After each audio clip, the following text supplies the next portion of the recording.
Good morning बच्चों। पद जो कि सूरदास द्वारा रचित है, उसी का अध्ययन हम लोग कर रहे हैं।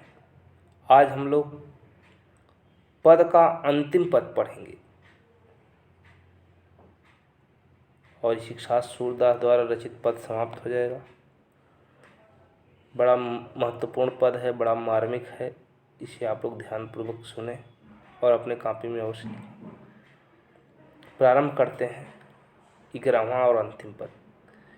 संदेशौ देवकी सौ कहियो, हाँ तो धाय तिहारे शुद्ध की मया करत ही रहियो। जतत टेव तुम जानत उनकी, तऊ मोहि कहि आवे।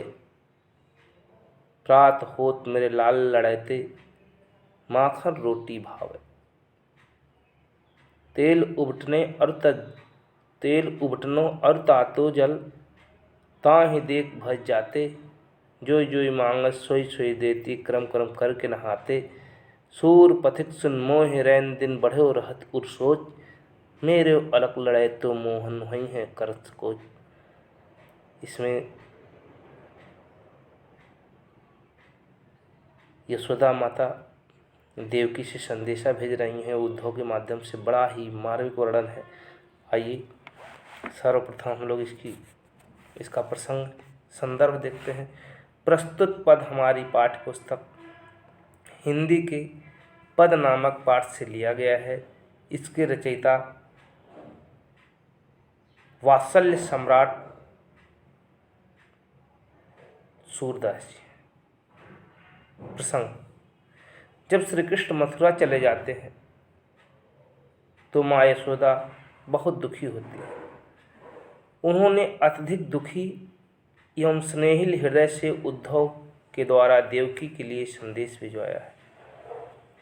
व्याख्या: संदेशौ देवकी सौ कहियो, हाँ तो धाय तिहारे शुद्ध की मया करत ही रहियो।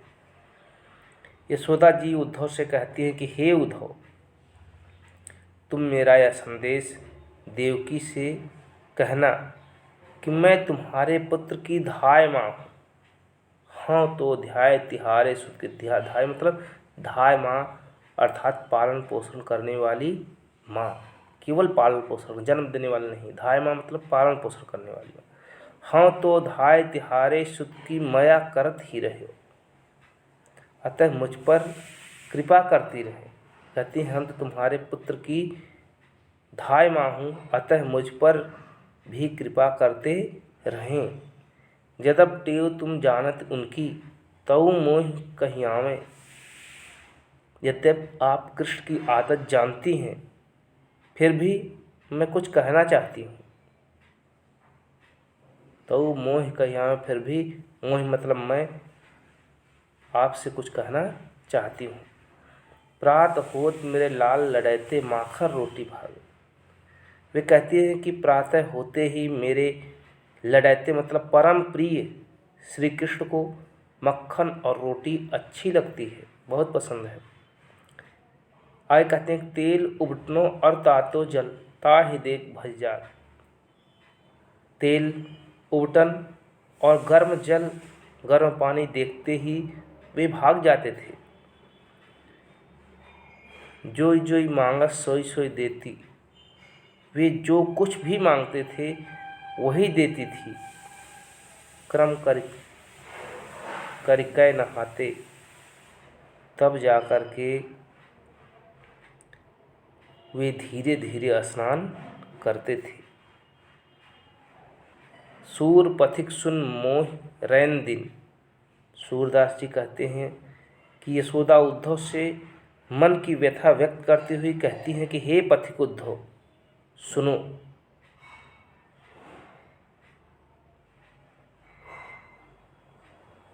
मोहि रैन दिन बढ़त रहत उर सोच। सुनो मोहि रैन दिन बढ़त रहत उर सोच, कि मेरे हृदय में रात दिन यही चिंता लगी रहती है कि मेरो अलग लड़े तो मोहन वही है करस को। कि वहाँ मेरा लड़का अत्यंत प्रिय कृष्ण संकोच करता होगा। वह अपने मन की बात कहने में भी शर्माता होगा। माता यशोदा अपने दुख को, अपने हृदय के कष्ट को उद्धव से व्यक्त करती हुई कहती है। देखिए, बड़ा ही मार्मिक वर्णन किया है इसमें सूरदास जी ने यशोदा के माध्यम से। इसका काव्य सौंदर्य, प्रस्तुत पद में माता यशोदा का कृष्ण के प्रति वात्सल्य भाव एवं उससे उत्पन्न चिंता का बड़ा ही हृदय विभोर कर देने वाला वर्णन किया गया है। भाषा ब्रज भाषा है, शैली मुक्तक काव्य, छंद गेय पद, रस वात्सल्य है, गुण माधुर्य है, अलंकार अनुप्रास एवं पुनरुक्त प्रकाश है। शब्द शक्ति, इसमें व्यंजना शब्द शक्ति है।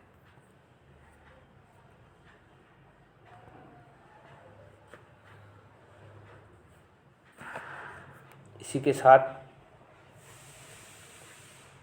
आज की कक्षा भी समाप्त हुई और यह पाठ भी समाप्त हुआ। अब हम लोग अगला पाठ पढ़ेंगे।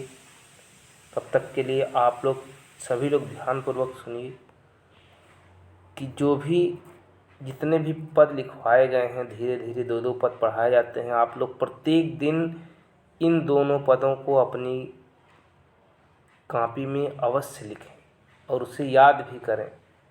विद्यालय खुलने पर सबकी कॉपी अवश्य चेक की जाएगी। धन्यवाद।